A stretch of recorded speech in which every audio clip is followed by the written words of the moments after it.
Hey y'all, thank you for tuning in to another episode. So we're back, and I wanted to do this episode a little bit different. So we will not be kicking off the show with celeb news today. Instead, we will making this a bit of a topical episode, and it's dedicated to Black women, and that's why the title of the episode is Black Queens Need Love, and we also need to be taken seriously. And so in this episode, we'll be talking about Black women's health and the disparities in treatment and diagnosis. And we will also be talking about toxic masculinity and how that plays a part in women's lives. And I really want to talk about it because men often say, like, well, why don't you just say no? Why don't you turn them down? Why don't you just leave in times of domestic abuse allegations and situations? And I just really want people to understand that it's not that simple to do that. And there's so many horror stories that illustrate that and highlight that. And so I wanted to take a moment and just share some stories that I've seen on Twitter about how women have lost their lives to toxic ex husbands and things of the sort. So Tamara O'Neill, she was a doctor at Mercy Hospital, and her ex-fiance came to her job. And as they were walking outside to the parking lot, he calmly turned and shot her 3 times in the chest. She fell to the ground. He stood over her and shot her 3 more times. And then a former Ohio judge, he went to prison for 9 months for brutally assaulting his then wife, Aisha Frazier. And so on Saturday, Aisha Frazier was in fact murdered by the ex husband who only served 9 months in prison for beating her face in until he broke her occipital bone. He was a judge and she was a teacher. And so that also highlights that toxic masculinity has no socioeconomic background, that it permeates through any social class. And then there was another story. 3 weeks ago, Angela Bledsoe was murdered by the father of her child in her own home. He was a lawyer, and he was found in Cuba where he ran to escape. And Angela was a Florida A&M University National Alumni Officer. The next story is from someone's sister, and they said, my own sister, Rosaline Ransom, was murdered in 2013. Domestic violence can have so many forms. He doesn't have to hit you. He could verbally abuse you, and he could threaten you, and he may never, in fact, touch you. Her sister's murderer was hired to kill her by the ex-husband. All of this is to say that it's not just as simple and easy to escape men and potential dangers. And so from there, I encourage Black men to kind of rework the ways they've been taught to act in society and to step up and call out their friends and help them do work on themselves because Black women's lives are at risk. We're going to take a quick break and then we'll be back with Tori, who I'm interviewing, who's going to discuss her health struggles and how she had to fight to save her life and the way she was treated by the medical community. I know Tori personally, but she was gracious enough after I saw her talking about her health struggles in a thread to sit down with me and just discuss her situation, and I hope that is helpful to others. As we all know, Kim Porter, the ex-girlfriend of Diddy, passed away last week, and it's been reported that she was suffering from like flu-like symptoms or pneumonia, and apparently she was only being treated with saline and vitamins. And so I saw a tweet about it that kind of talked about this on Twitter, and there was a whole thread of Black women just expressing their stories and their health struggles and everything that they've been through. And so I saw one young lady on there named Tori, and I reached out to her to see if she would be willing to come on the show and just kind of explain her story and everything that happened, just so it can connect with others and maybe it can inspire others to fight for themselves and their health. So, everybody, here's Tori. Hey, Tori, how are you? Hi, how are you? Good. So, yeah, can you just tell us all a little bit about your story? So it happened, probably like late summer. Mm-hmm. Like I woke up one morning and my back was like hurting, but it wasn't too bad. Mm-hmm. So I'm just like, well, I'm starting to get up there in age, even though I was 26, and everybody I say that too laughs like you're 26. But I honestly felt like that. So it was just like normal back pain, Mm-hmm. and so like the as time went on, it got worse and worse and worse. Mm-hmm. But I hate going to the doctor, so I kind of like was a trooper and tried to stick it out, Mm-hmm. and it just kept getting worse and worse and worse. And I remember it was a Sunday, and I was waiting for the cable installer, and that was a whole stressful thing in and of itself. You don't even want to know. And so I also attributed it to stress because that whole situation was stressful, and but that day it got really really bad. So my mom, she was like, "You have to go to the hospital," and I was like protesting. Like again, I said, "Take one to the hospital," but probably around like late that evening, it had gotten really bad. So I was like, "Okay, I'll go." And like it was really really bad. So when we get there, now the hospital in my city is notoriously bad. Like I have buku horror stories about it. So I didn't want to go there, but I was so like messed up from the pain that my sister, she works in the next town over. She works down the street from the hospital there. And so my mom wanted to take me there, but I was like, no, I can't take like a 30-minute drive all the way down to just take me to, because the hospital is down the street, just like take me to the closest hospital, which turned out to be like one of the biggest mistakes of my life. So we get there. They leave me in the waiting room for about an hour and a half, 2 hours maybe. And the first thing they do, they get the urine and the blood and everything, and they take your vitals. And I remember the male nurse, he took my vitals, and he's like, huh. It was like, this is kind of weird. So he went over and got another nurse and did it again. And they were like, wow. She's like, do you usually run high blood pressure? So I was like, no, not typically. And so then we go back to the triage and they do it all over again. And I remember the nurse saying something like that, my vitals were abysmal or something like that.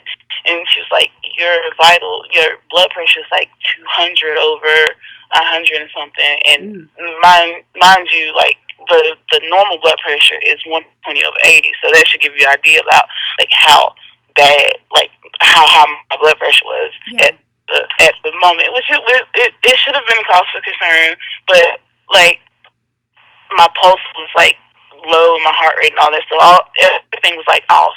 And so finally, they get me into a room, and mind you, I'm there for back pain, so that's strike number one, where I knew they weren't paying attention to anything I'm saying, because they put me in a room with one of those like gynecological exam tables where you put your feet up in, not.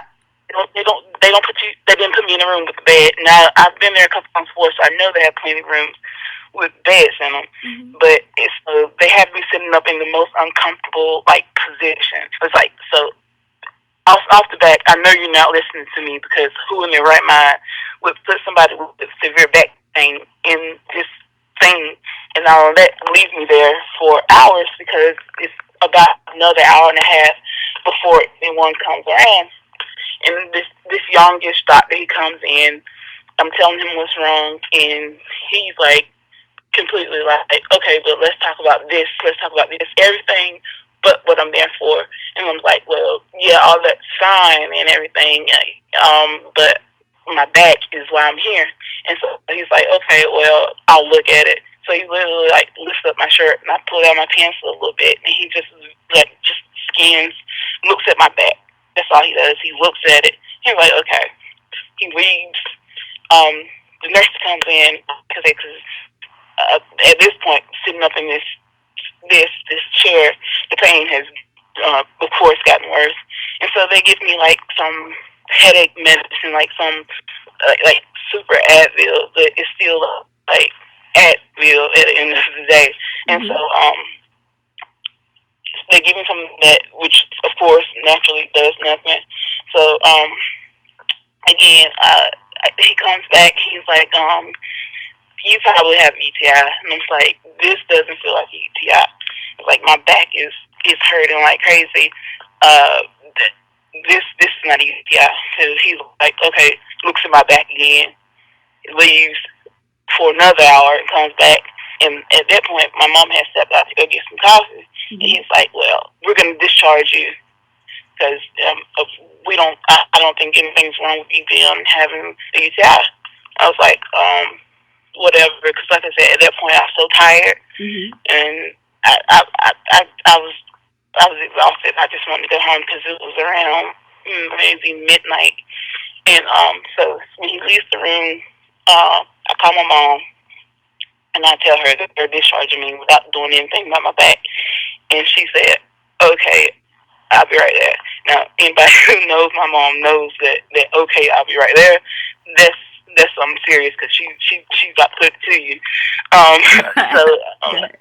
yeah, she's like, okay, I'll be right there. And so she gets her and the doctor get back at around the same time. She comes with the discharge papers, Mhm. and my mom's like, she goes in on him. She's like, she came for her back problem. You guys talking about everything but back problem. You talking about this, you talking about that, you talking about she needs to get more exercise and all kinds of stuff. It has nothing to do with her back. It's just like I'm not leaving it to do something. And he's like, well, we can give her an X-ray maybe, and we'll see. That we usually don't do that because they're so expensive, and it's probably not going to show anything. And my mom's like, well, I don't care, just do something. So Mhm. they do the X-ray. The X-ray lady comes with a wheelchair, do the X-ray, and when she did the X-ray, she said something. I can't remember what she said, but it kind of made me kind of like, huh.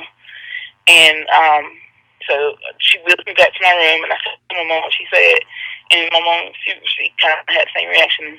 This is like something. They saw something on the X-ray. It didn't tell me what it was. So then the doctor came back, and he was like, well, um, which we knew he was lying, and he was like, well, the X-rays seem pretty clear to me, but we're gonna probably keep you to give you an MRI, and so we did the MRI.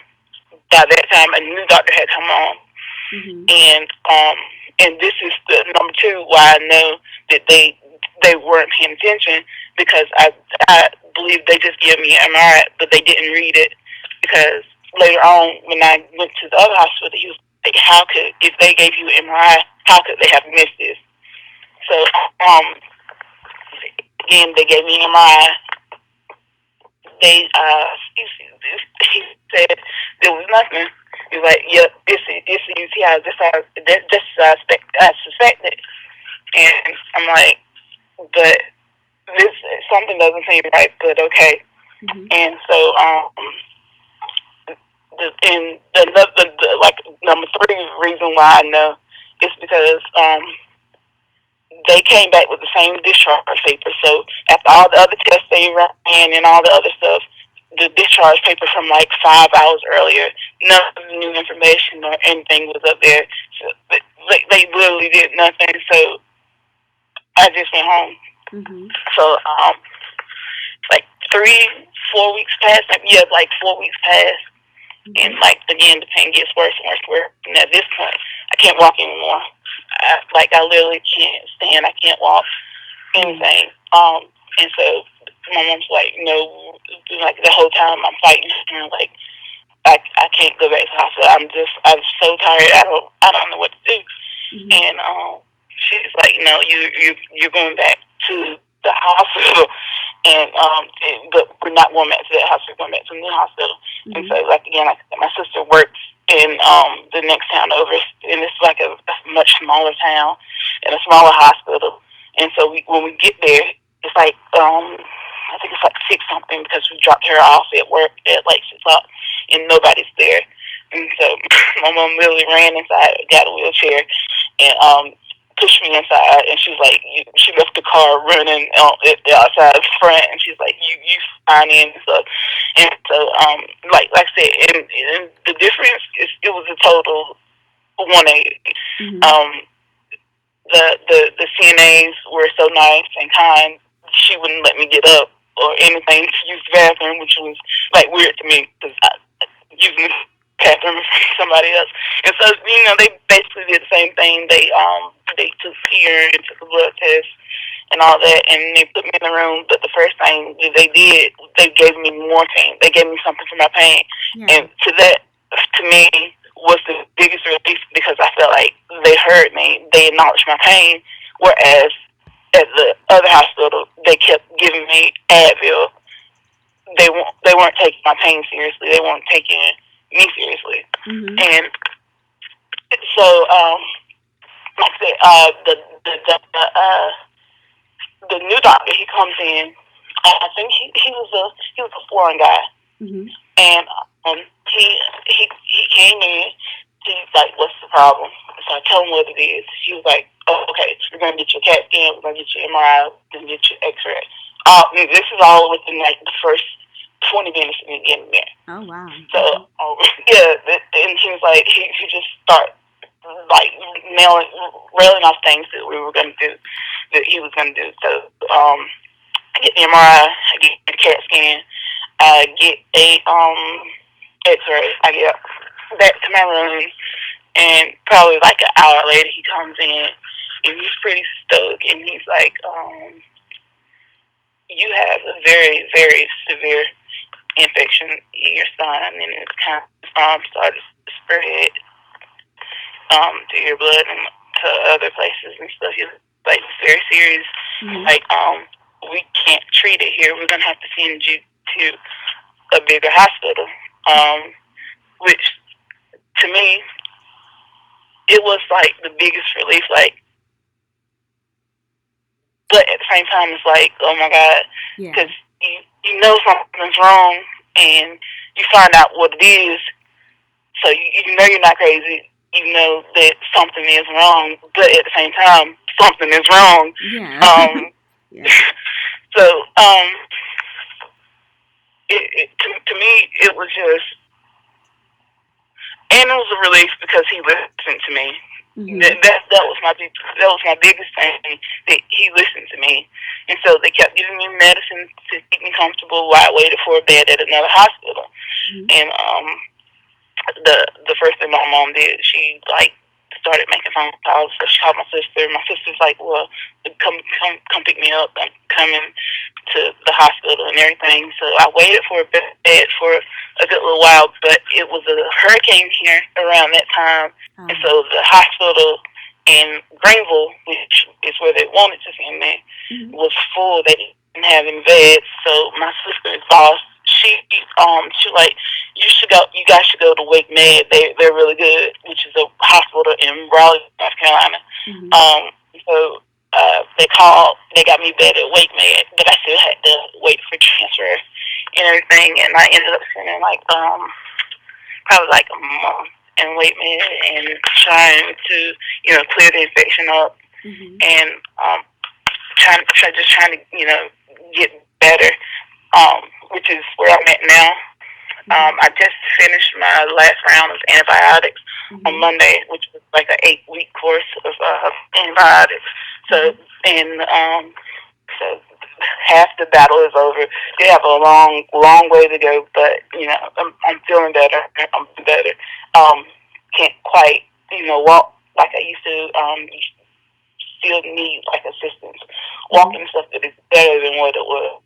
So, um, Yeah. to me, that whole situation, it was an eye opener, and like, and I'm never one of those like respectability politics people where if you walk around a certain way, if you talk a certain way, then people will treat you a certain way. But I do like to think that I walk around with like I don't I don't feel like I look like a drug addict or something, but or anything. But that was the thing. They're like, oh, this is common with people who use IV drugs. Oh, wow. And they kept asking me over and over, and some girls on Twitter who had experienced the same thing, they're like, they asked them the same thing over and over and over again. Like, this is something that's common amongst people with IV drugs. And I did have a doctor who at Wake Med that I did not particularly like, and neither did my mom. But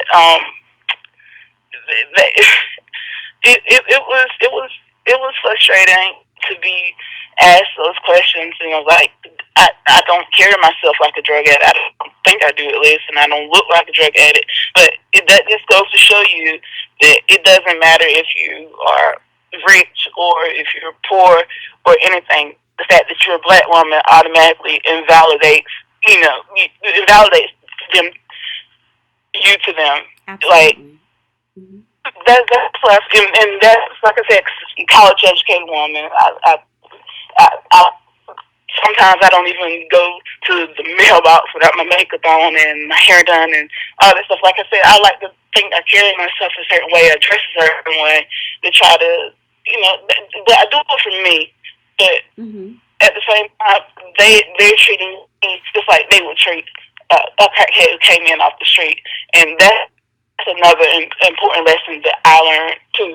Like, but like and it's crazy to me, and not that she deserves any less treatment than me.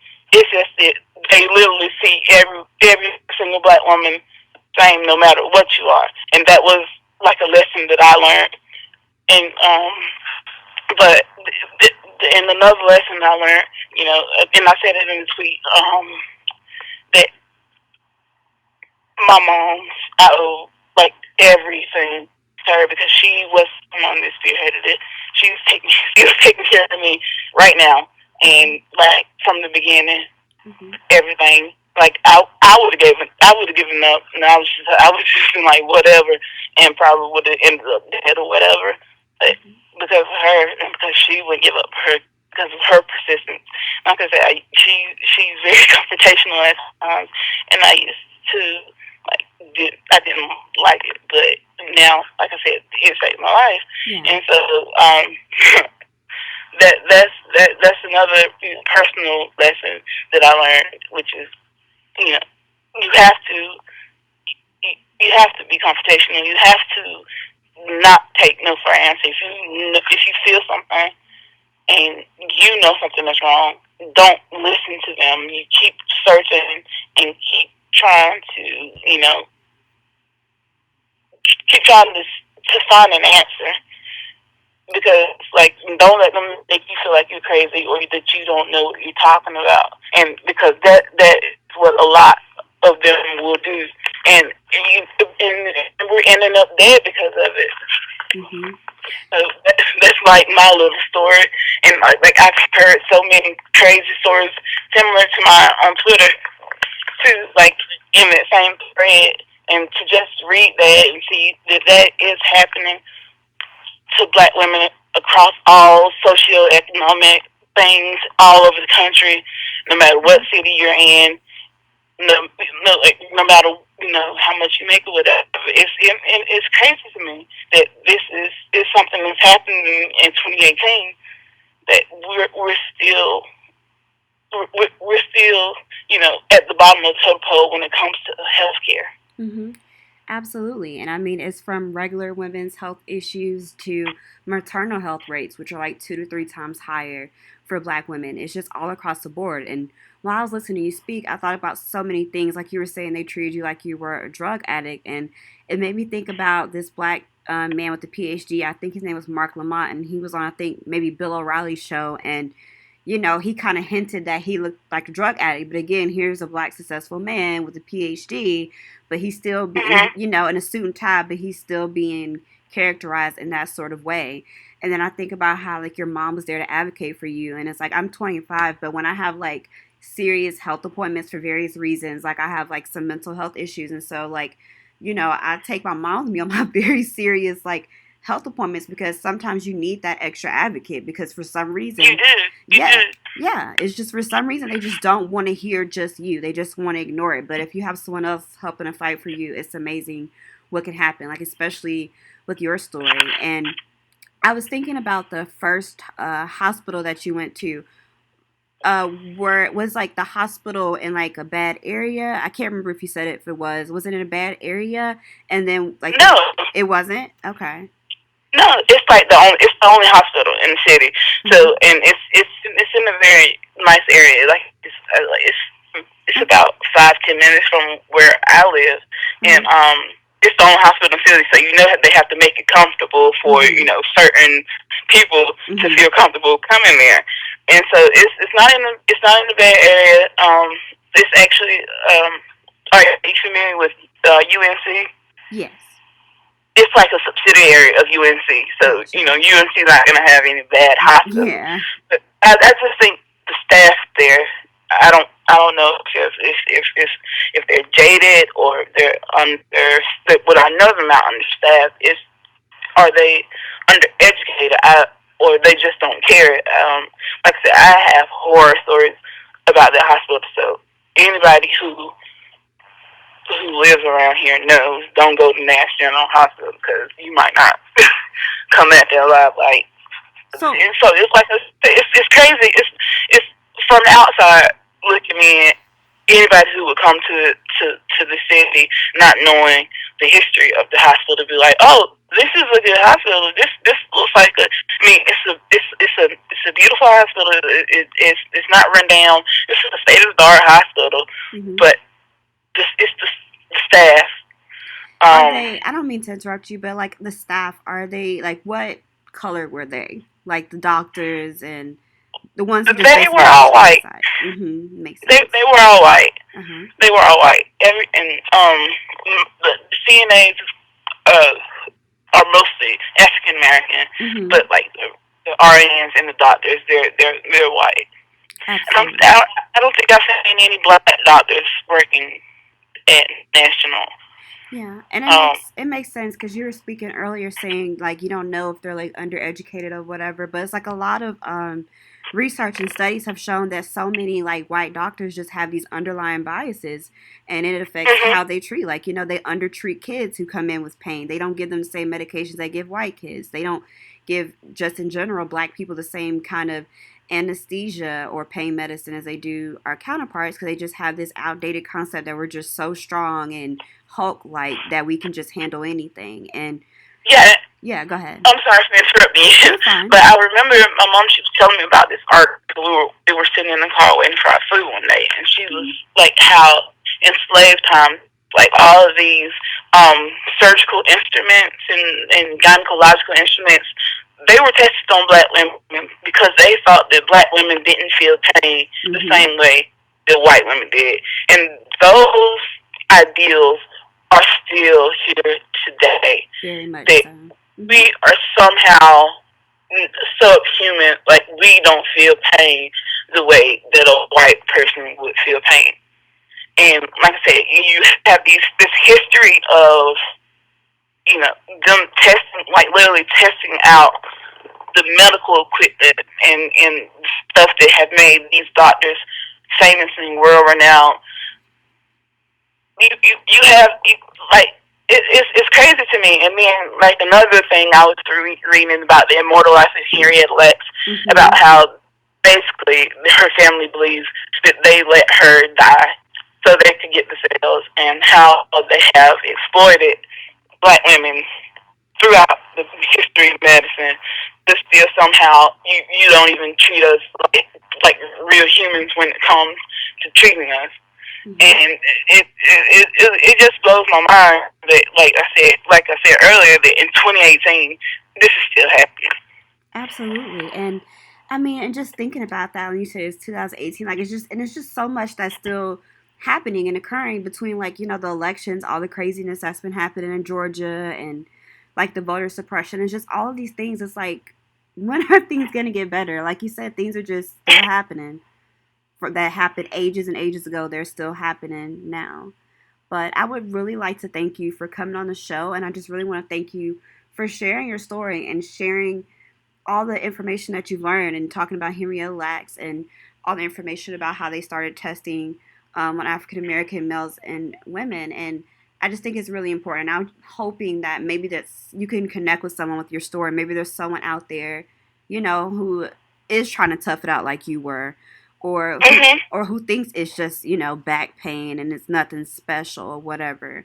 Because you just, as in your case, like, you never know. And I also want to say Mhm. that I am also glad that you got the help that you need and that you are still here and that you are making strides, because that's what's really important here, is that you're still here with us. Thank you.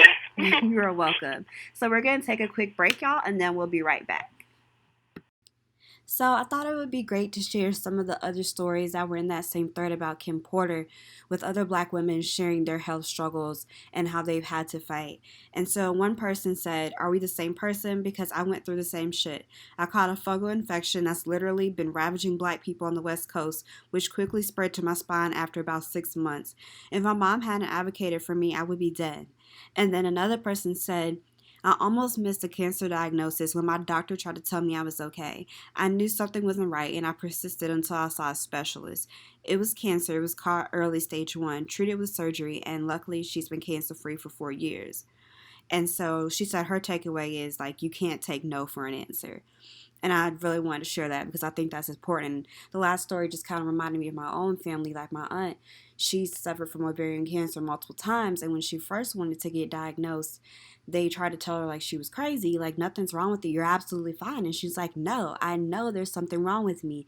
And it kind of predates, and she had a male doctor, and it kind of predates to how in the early 1900s or what have you, they would label women as hysteric, and it was like this whole thing called the hysterical woman, and they just kind of put that same kind of stereotype or theme on my aunt, and they told her she was absolutely fine, and obviously she wasn't.